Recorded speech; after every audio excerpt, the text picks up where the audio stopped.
দেখুন, বহু মানুষ এমন হয়ে থাকে যারা সর্বদাই কিন্তু ছোট ছোট বিষয়কে কেন্দ্র করে ভীষণ চিন্তিত হয়ে যায় এবং কিছু না কিছু চিন্তা তার মাথায় চলতেই থাকে, যা ধীরে ধীরে টেনশন ডিপ্রেশনের দিকে তাকে নিয়ে যায়।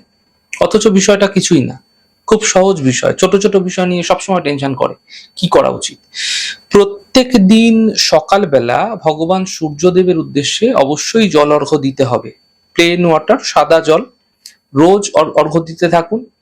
সকাল এবং সন্ধ্যাকালে অধিক থেকে অধিকবার নমঃ শিবায় নমঃ শিবায় মন্ত্রের জপ করতে থাকুন। মালায় করতে পারেন, করে করতে পারেন। নমঃ শিবায় মন্ত্রের জপ অধিক থেকে অধিকবার করতে হবে আপনাকে।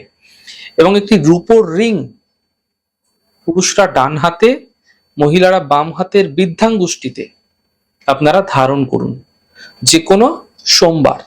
যদি আপনারা এরকম ক্রমাগত করে যাচ্ছেন, এই প্রক্রিয়া প্রতিনিয়ত করে যাচ্ছেন, তাহলে আপনাদের যে ভুলভাল চিন্তা, যা আপনাকে মানসিক কষ্ট দিচ্ছিল, উদ্বেগ দিচ্ছিল, ঝঞ্ঝাট দিচ্ছিল, সেখান থেকে রেহাই পেতে আপনারা দেখতে পাবেন।